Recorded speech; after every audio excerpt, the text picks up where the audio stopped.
over 4.3 meters in length. It fits into that compact SUV segment, which is really crowded and very competitive with very distinctive styling. This is the C3 Aircross that's specifically been designed for India and markets like India.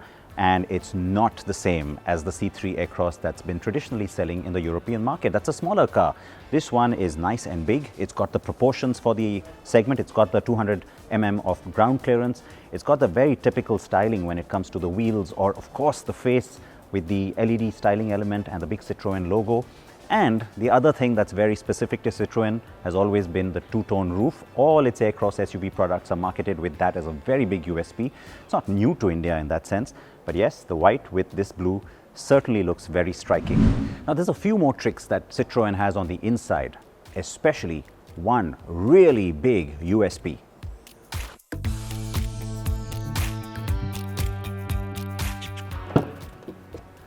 All right, so let's start with that USP first up. There you go, just a simple tumble function. Why? Well, that's because this car has the option of a third row. In this segment, you don't have a product like this with a 3-row option, and that becomes a massive, massive advantage. The other big thing is the roof-mounted AC vents. That's going to be great for the second and third row. And get what? You got the option of a 5-seater as well. And why do you really need that? Well, get this. The 5-seat version gets more legroom in the second row, so you really can have the flexibility of getting the car as you want it.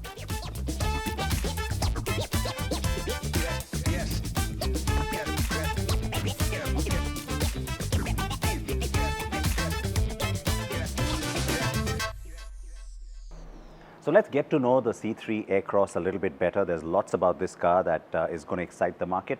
What are those things? Let's ask Laurence Hansen, who heads product for the brand. It's great to see you. Nice to see you. And welcome to India and to Delhi. Thank you so much. I love the color, because I'm biased. I love anything in blue. But tell me, what's that one big thing about the car that you want people to notice straight away? Do you want to start with the outside, maybe? Yeah, sure. There are plenty of features. So I mean, I know it's like asking you what's your favorite child, but what are the key things that you think will help it stand out in a crowded segment? I would say first, it's the impression you have. It's a unique SUV attitude. Mm-hmm. And why? Because we have a high ground clearance. We have this high bonnet. We have also wheel arch cladding, sightseeing cladding. Yes. Everything is very SUV-ish, and that's very important. The style, also the form language is very muscular, I would say, tough, and that we like. And I think that will make the difference within the market. There's been a lot of talk about how there's been so much focus on Indian consumers and what they're looking for, and the kind of research that's gone into developing the product, keeping India in mind. I know there's lots of commonalities, let's say, with markets like Brazil. But what are some of those things from India which were really important for you? Specific to India, ground clearance, yeah. High stance, and inside, air conditioning, connectivity, I'm guessing. air conditioning. that's always there. A big air conditioning, look at there. Oh, wow, okay. Oh, that's a nice surprise. And that's specific for India, because we know you need that kind of features in your country. All right. It still works. So. It still works, we can continue. Yeah, absolutely. Also, I would say it's the color people like in India. So in Latin America, for example, they like darker color. And we know that apparently Indian customers prefer lighter color, so that's why we did. And also we worked a lot of the quality on the trims and materials to make them soft touch, qualitative, durable, and I think that's perfect from Indian customers. It's true of all markets, but of course in India, I know this gets discussed a lot about how it's such a competitive market, price becomes so difficult to achieve, like a competitive pricing. So what are some of the things which you knew you had to sort of make sure had to happen, like, you know, safety, for example? I know you can't move away from. What are some of the other things you feel that... I think what we wanted to do is deliver what we call the Citroën comfort experience. Yeah. Here I'll talk to you about features, but what is very important, and I hope you will drive the car very soon, it's a driving experience. I hope so too. Very, very soon. It's a driving experience. So it's very agile in traffic. It's very smooth and comfortable. We have tuned the suspension, the steering, in a specific way to be smooth but still agile and funny to drive.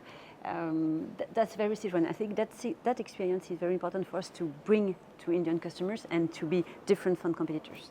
How tough is it now to keep track of all the trends that customers expect? Like, for example, you have to have the touchscreen and the connectivity and the smartphone interface. How important was that for this car? I think we do, we do a lot of research and a lot of clinics, so we need to follow the trends and and then decide what is matching with Citroën's DNA. Of course, connectivity, but also comfort. Of course, services. I guess Saurabh will talk about that with you later on. Yeah. It's an overall experience, not only a car. It's a purchase channel, and it's an experience with the brand. Sense of space on the cabin, I can see that is already very, very relevant. Even at the rear, the fact that you've gone with the 5+2 configuration as an option. I've noticed a very interesting detail that there we go. Like there you go. Simple tumble and easy. access to the third row. When you have the third row folded down, you of course get more than 500 liters of cargo volume. 511. 511. Exactly. And on the 5-seat version, that number is a little lower. Why is that? Is there more legroom in the second row? It's because there is more legroom in the second row. Roominess as a whole is something very important for us because we are addressing a market where families are looking for a car, and that's typically Citroën. So because that's why you have less. That's different, I have to say, to other rival cars, maybe even the bigger ones, some of them.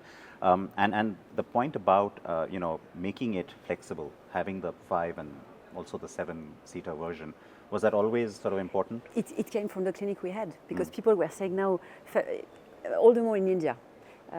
Yes. We need to travel with many surprised. people. We have the children, but then we also have the grandchildren, and families are big. So we need to be able to decide if we want to have everyone in the car or not. So that's why this modularity for us was very important. And I think that would make the difference within a mid-size SUV. When the segment. C5 Aircross first arrived in India, there was so much talk about the comfort aspect, and how that's sort of very crucial to what Citroën is as a brand. You mentioned already that comfort is sort of also very, very crucial on this. Specific to the suspension, are there similar sort of innovations like what we've seen on the C5? The tuning is particularly comfortable. It's not exactly the same as C5 Aircross because it's not the same segment, so not the same price. That's more sophisticated anyway. Voilà, more premium, I would say. It's not the same price point, but truly when you will drive it, I think you will see a difference with those competitors. All right, and the other point that I remember talking with you about specifically during the C3 rollout was that the car becomes a little more individual, especially in a crowded segment. Like you have elements like this. Customization. Yeah, so it's something we love, and apparently you loved it too. So we have. How much of that I was going to say came from India? It came from India. I think we have some in Europe also, but to India it's pushed to such a further extent. And do you think more so in this segment than the hatch segment? No, I think people will do it in a different way. So we will deliver an impressive menu of accessories. You get either to put some more design or to protect your car even more from damage. And so they will be decorative or functional or both. But we know that fits the Indian market particularly well. The two-tone, roof is also Citroën signature. Yeah, I was going to say it kind of fits with your cars. Oh, yeah. That was always going to be important. Wait, we have it on all the lineups in India, but also in Europe. That's something Citroën likes a lot. Yeah, and you know what? I have to say it looks great, and as I said, I love this color. The last point about product mix and what we can expect going forward. We understand that there's always going to be things that you'd like to keep bringing into the market to excite people, but especially when it comes to powertrains or transmissions, is that something we can expect? It's something I cannot say anything about. No specific details. but what we do is, as we said, we listen to customers. So you will see that the full range of powertrain will come and will be available soon. All right. Now we'll start with one engine, the turbo one, and then stay tuned. All right. Last point, which I want to ask you, is the unfair question, because I started by saying, what do you think people will notice first? What is the one thing that you like the most on the car? I think it's what we have managed to do when you drive the car. The rest are features. I mean, we can discuss features for a long time, but I'm very proud that this car can convey the Citroën comfort experience, which is totally unique in the segment. And of course, it has the very typical Citroën styling with the wheels and the face. So and the lighting signature also. Yeah, and that's something I have to say that really stands out. I mean, it defines the brand in many ways, and it's not like the competition. So, congratulations! I think the car looks great, and can't wait to drive it. And I hope you will. Enjoy the driving. Look forward to more interactions with you. Thank you. Thank you. Bye-bye.